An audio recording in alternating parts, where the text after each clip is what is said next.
जीवन में जब हर रास्ता बंद नजर आए और लगे कि कोई अदृश्य शक्ति आपको आगे बढ़ने से रोक रही है, तो समझ लीजिए कि आप किसी सामान्य दुर्भाग्य का नहीं, बल्कि ग्रहों के एक बेहद जटिल जाल का शिकार हैं। ये वो चक्रव्यूह है जिसे सिर्फ एक ही शक्ति भेद सकती है, और वो हैं देवताओं के सेनापति भगवान कार्तिकेय के अमोघ शक्ति अस्त्र। आज मंगलवार का अत्यंत सिद्ध दिन है। मंगलवार की उग्र अग्नि और कार्तिकेय जी की प्रचंड ऊर्जा का यह संगम आपके दुर्भाग्य के हर ताले को पिघलाने की ताकत रखता है। आज हम उनके सबसे उग्र स्वरूप स्कंद गायत्री का 108 बार आवाहन करेंगे। लेकिन ध्यान रहे, इस 108 बार के प्रचंड जाप के ठीक बाद मैं आपको ज्योतिष और आपके जीवन से जुड़ी एक ऐसी अत्यंत विशेष और गहरी बात बताऊंगी जो आपके सोचने का नजरिया पूरी तरह बदल देगी। इसलिए इस दिव्य ऊर्जा को बीच में छोड़ने की गलती ना करें। वीडियो को पूरा अंत तक जरूर देखें। अपनी आंखें बंद करें, भगवान कार्तिकेय के तेज का ध्यान करें और मेरे साथ ग्रहों के जाल को काटने वाली इस प्रचंड अग्नि को जागृत करें। ओम तत्पुरुषाय विद्महे महासैन्याय धीमहि तन्नो स्कंदः प्रचोदयात्। ओम तत्पुरुषाय विद्महे महासैन्याय धीमहि तन्नो स्कंदः प्रचोदयात्। ओम तत्पुरुषाय विद्महे महासैन्याय धीमहि तन्नो स्कंदः प्रचोदयात्। ओम तत्पुरुषाय विद्महे महासैन्याय धीमहि तन्नो स्कंदः प्रचोदयात्। ओम तत्पुरुषाय विद्महे महासैन्याय धीमहि तन्नो स्कंदः प्रचोदयात्। ओम तत्पुरुषाय विद्महे महासैन्याय धीमहि तन्नो स्कंदः प्रचोदयात्। ओम तत्पुरुषाय विद्महे महासैन्याय धीमहि तन्नो स्कंदः प्रचोदयात्। ओम तत्पुरुषाय विद्महे महासैन्याय धीमहि तन्नो स्कंदः प्रचोदयात्। ओम तत्पुरुषाय विद्महे महासैन्याय धीमहि तन्नो स्कंदः प्रचोदयात्। ओम तत्पुरुषाय विद्महे महासैन्याय धीमहि तन्नो स्कंदः प्रचोदयात्।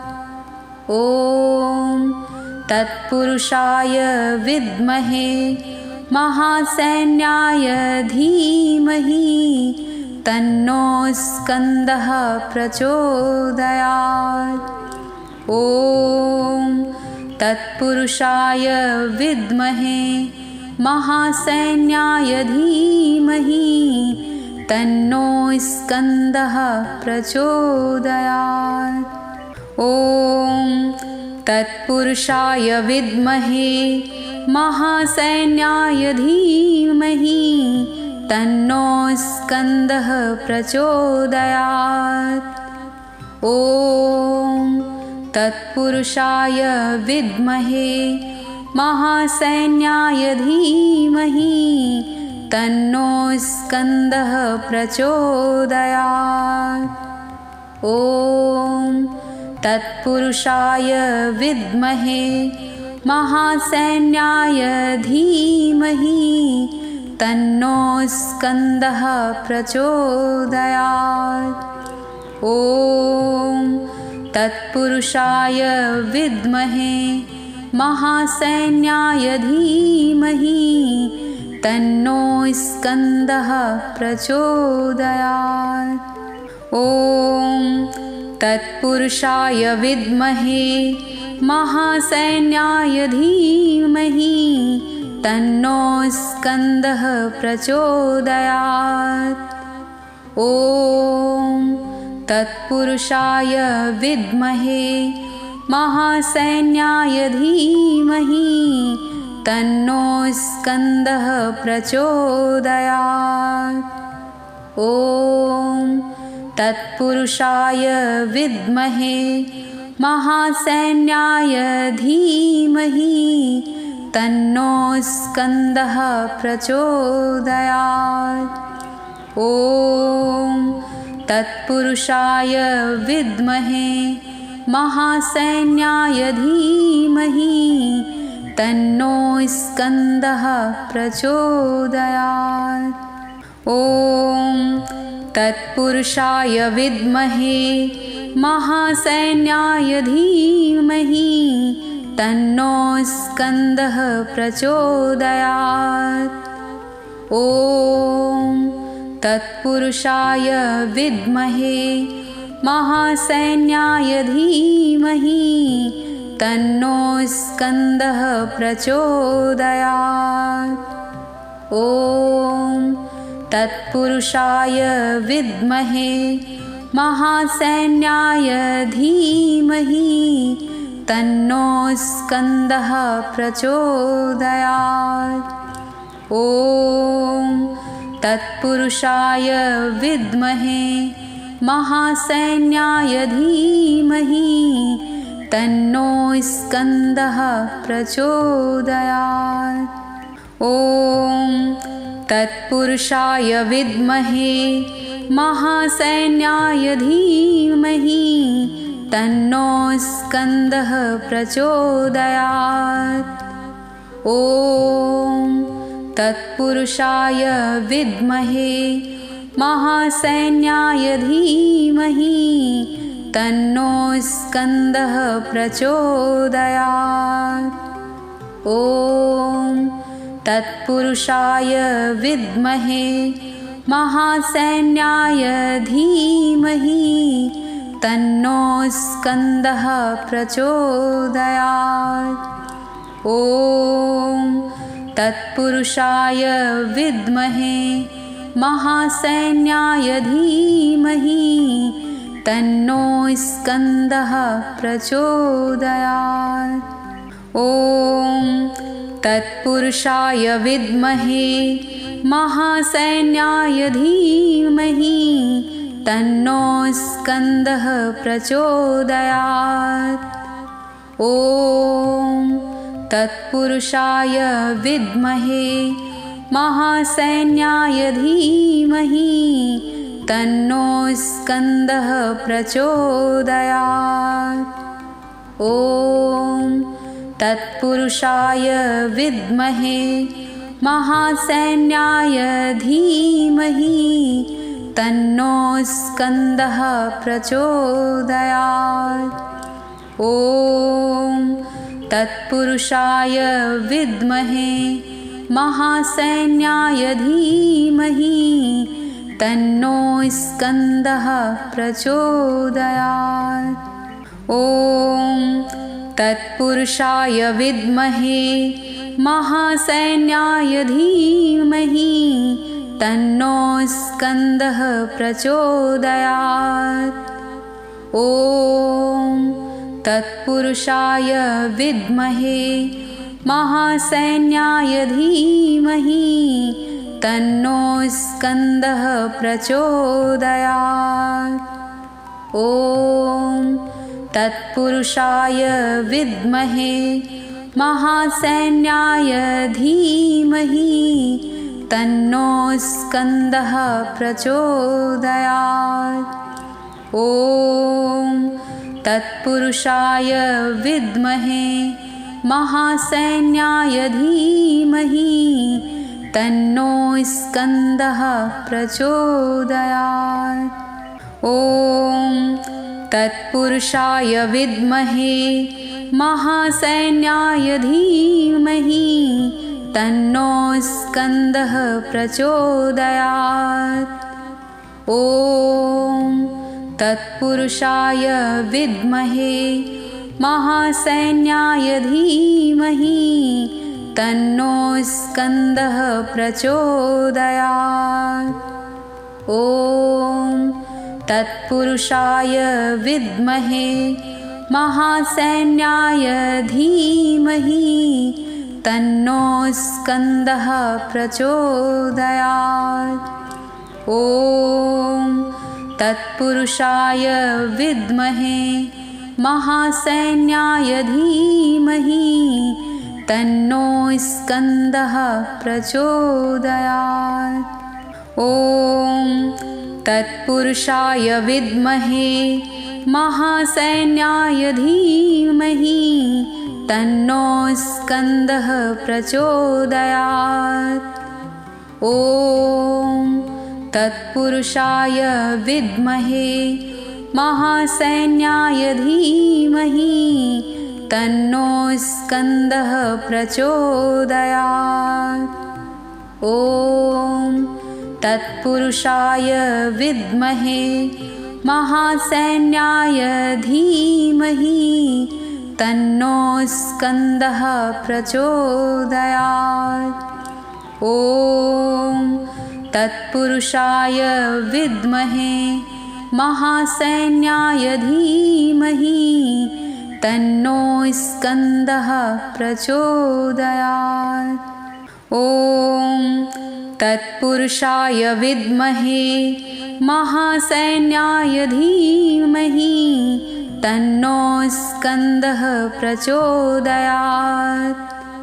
ॐ तत्पुरुषाय विद्महे महासैन्याय धीमहि तन्नो स्कन्दः प्रचोदयात्। ॐ तत्पुरुषाय विद्महे महासैन्याय धीमहि तन्नो स्कन्दः प्रचोदयात्। ॐ तत्पुरुषाय विद्महे महासैन्याय धीमहि तन्नो स्कन्दः प्रचोदयात्। ॐ तत्पुरुषाय विद्महे महासैन्याय धीमहि तन्नो स्कन्दः प्रचोदयात्।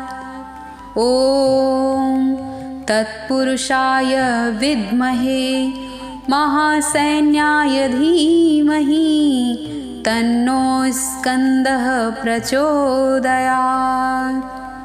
ॐ तत्पुरुषाय विद्महे महासैन्याय धीमहि तन्नो स्कन्दः प्रचोदयात्।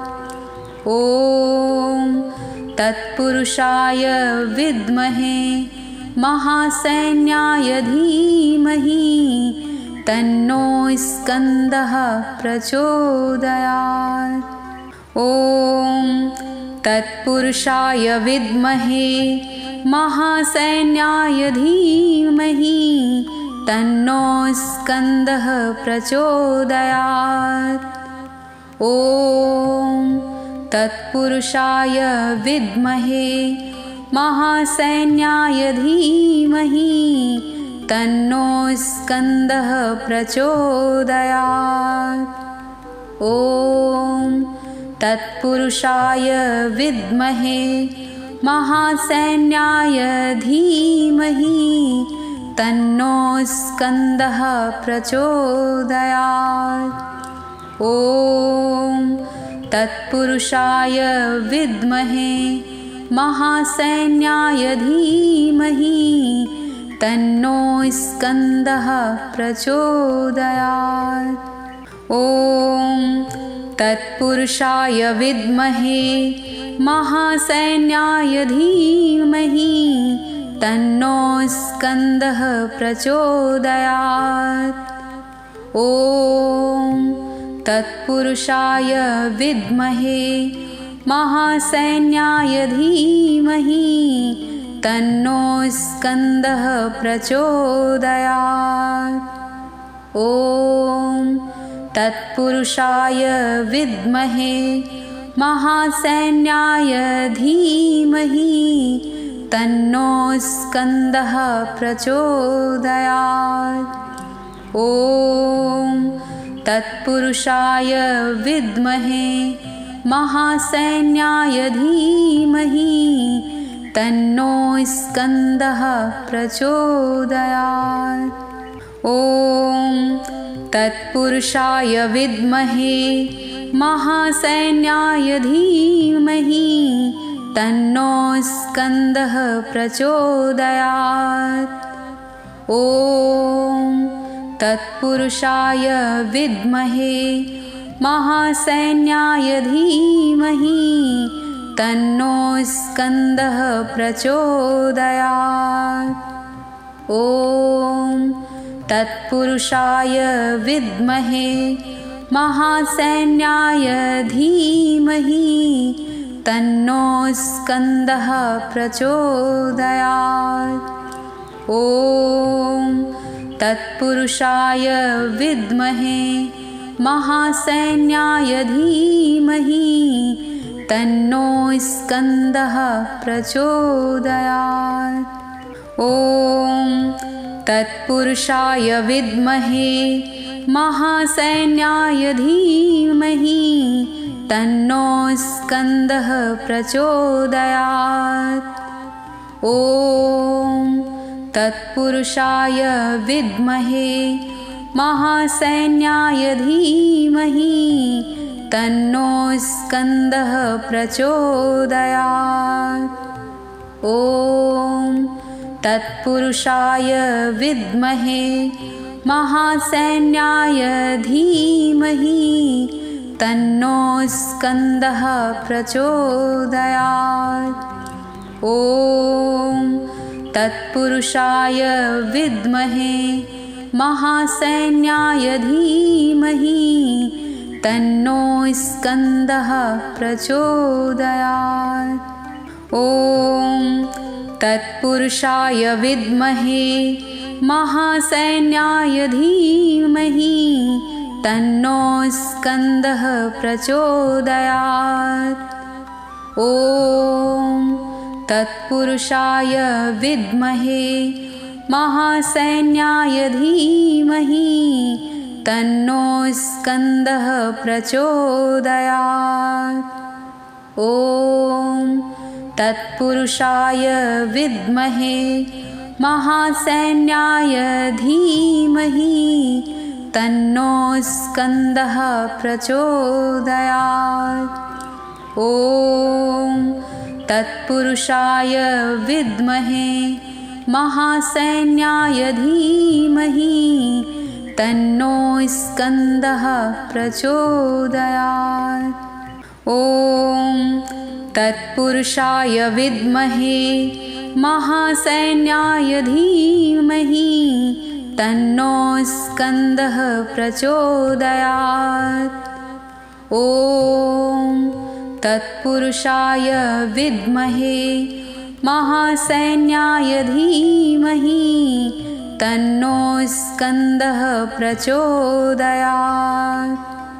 ॐ तत्पुरुषाय विद्महे महासैन्याय धीमहि तन्नो स्कन्दः प्रचोदयात्। ॐ तत्पुरुषाय विद्महे महासैन्याय धीमहि तन्नो स्कन्दः प्रचोदयात्। ॐ तत्पुरुषाय विद्महे महासैन्याय धीमहि तन्नो स्कन्दः प्रचोदयात्। ॐ तत्पुरुषाय विद्महे महासैन्याय धीमहि तन्नो स्कन्दः प्रचोदयात्। ॐ तत्पुरुषाय विद्महे महासैन्याय धीमहि तन्नो स्कन्दः प्रचोदयात्। ॐ तत्पुरुषाय विद्महे महासैन्याय धीमहि तन्नो स्कन्दः प्रचोदयात्। ॐ तत्पुरुषाय विद्महे महासैन्याय धीमहि तन्नो स्कन्दः प्रचोदयात्। ॐ तत्पुरुषाय विद्महे महासैन्याय धीमहि तन्नो स्कन्दः प्रचोदयात्। ॐ तत्पुरुषाय विद्महे महासैन्याय धीमहि तन्नो स्कन्दः प्रचोदयात्। ॐ तत्पुरुषाय विद्महे महासैन्याय धीमहि तन्नो स्कन्दः प्रचोदयात्। ॐ तत्पुरुषाय विद्महे महासैन्याय धीमहि तन्नो स्कन्दः प्रचोदयात्। ॐ तत्पुरुषाय विद्महे महासैन्याय धीमहि तन्नो स्कन्दः प्रचोदयात्। ॐ तत्पुरुषाय विद्महे महासैन्याय धीमहि तन्नो स्कन्दः प्रचोदयात्। ॐ तत्पुरुषाय विद्महे महासैन्याय धीमहि तन्नो स्कन्दः प्रचोदयात्। ॐ तत्पुरुषाय विद्महे महासैन्याय धीमहि तन्नो स्कन्दः प्रचोदयात्। ॐ तत्पुरुषाय विद्महे महासैन्याय धीमहि तन्नो स्कन्दः प्रचोदयात्। ॐ तत्पुरुषाय विद्महे महासैन्याय धीमहि तन्नो स्कन्दः प्रचोदयात्। ॐ तत्पुरुषाय विद्महे महासैन्याय धीमहि तन्नो स्कन्दः प्रचोदयात्। ॐ तत्पुरुषाय विद्महे महासैन्याय धीमहि तन्नो स्कन्दः प्रचोदयात्। ॐ तत्पुरुषाय विद्महे महासैन्याय धीमहि तन्नो स्कन्दः प्रचोदयात्।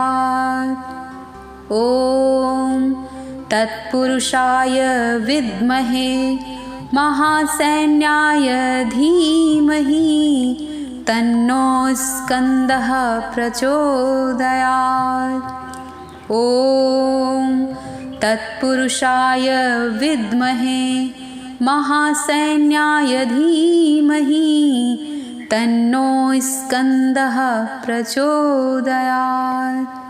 ॐ तत्पुरुषाय विद्महे महासैन्याय धीमहि तन्नो स्कन्दः प्रचोदयात्। ॐ तत्पुरुषाय विद्महे महासैन्याय धीमहि तन्नो स्कन्दः प्रचोदयात्। ॐ तत्पुरुषाय विद्महे महासैन्याय धीमहि तन्नो स्कन्दः प्रचोदयात्। ॐ तत्पुरुषाय विद्महे महासैन्याय धीमहि तन्नो स्कन्दः प्रचोदयात्। ॐ तत्पुरुषाय विद्महे महासैन्याय धीमहि तन्नो स्कन्दः प्रचोदयात्। ॐ तत्पुरुषाय विद्महे महासैन्याय धीमहि तन्नो स्कन्दः प्रचोदयात्। ॐ तत्पुरुषाय विद्महे महासैन्याय धीमहि तन्नो स्कन्दः प्रचोदयात्। ॐ तत्पुरुषाय विद्महे महासैन्याय धीमहि तन्नो स्कन्दः प्रचोदयात्। ॐ तत्पुरुषाय विद्महे महासैन्याय धीमहि तन्नो स्कन्दः प्रचोदयात्। ॐ तत्पुरुषाय विद्महे महासैन्याय धीमहि तन्नो स्कन्दः प्रचोदयात्। ॐ तत्पुरुषाय विद्महे महासैन्याय धीमहि तन्नो स्कन्दः प्रचोदयात्। ॐ तत्पुरुषाय विद्महे महासैन्याय धीमहि तन्नो स्कन्दः प्रचोदयात्। मैंने आपसे कहा था कि जाप के बाद एक विशेष बात बताऊंगी, ज़रा गहराई से सुनिएगा। अक्सर लोग कहते हैं कि ज्योतिष क्या होता है, उपाय काम नहीं करते। अगर ऐसा होता तो हमारे महान ऋषियों ने अपना पूरा जीवन इस दिव्य विद्या को क्यों सौंपा। कुछ लोग तर्क देते हैं कि भगवान राम या कृष्ण ने तो अपने कष्ट खुद भोगे, उन्होंने ज्योतिष का सहारा क्यों नहीं लिया। याद रखिए, वे साक्षात ईश्वर थे। भगवान ने मानव अवतार दुखों से भागने के लिए नहीं लिया था, वह तो अपने भक्तों के श्राप को सत्य सिद्ध करने और मानव समाज को यह सिखाने आए थे कि प्रारब्ध का डट कर सामना कैसे किया जाता है। इंसान को दुखों से भागना नहीं बल्कि लड़ना चाहिए। लेकिन हम इंसान हैं, हमारे लिए सही समय पर मिला ज्योतिषीय मार्गदर्शन उस रोशनी की तरह है जो हमें जीवन के गहरे गड्ढों में गिरने से बचाता है। एक कड़वा सच यह भी है कि आपको सही मदद तभी मिलनी शुरू होती है जब आपका समय बदलने वाला होता है, वरना इंसान संशय में ही भटकता रहता है। और रही बात ज्योतिषीय मार्गदर्शन के लिए दी जाने वाली दक्षिणा की, तो याद रखिए, जब आप अपनी मेहनत की कमाई का एक अंश दक्षिणा के रूप में देते हैं तो आपका अवचेतन मन उस समाधान को पूरी तरह स्वीकार कर लेता है। विश्वास का दूसरा नाम ही ईश्वर है। भक्त प्रहलाद के अटूट विश्वास ने ही तो भगवान नरसिंह को खंभे से प्रकट कर दिया था। अगर आपको पत्थर में विश्वास है तो उसमें साक्षात महादेव का वास है, और अगर संशय है तो वो सिर्फ एक पत्थर है। इसलिए संशय में अपना जीवन बर्बाद मत कीजिए। ग्रहों के इस जाल को काटने के लिए अपनी जन्म कुंडली का सही मार्गदर्शन जरूर लीजिए, चाहे मुझसे लें या अपने किसी भी विश्वसनीय ज्योतिषी से, लेकिन सही कदम जरूर उठाएं। अगर आप मुझसे अपनी कुंडली का गहराई से विश्लेषण करवाना चाहते हैं तो स्क्रीन पर और डिस्क्रिप्शन में मेरा व्हाट्सएप नंबर दिया गया है। बस एक बात का विशेष ध्यान रखें, मैं कॉल पर बात नहीं करती। आप अपनी परेशानी और जन्म विवरण मुझे सिर्फ मैसेज के जरिए ही भेजें। सही दिशा चुनें और अपने जीवन को बदलें। कर्म वेदिका से जुड़ने के लिए आपका धन्यवाद। मिलते हैं अगले वीडियो में, तब तक के लिए अपना और अपनों का ख्याल रखिए। राधे राधे, जय श्री कृष्ण।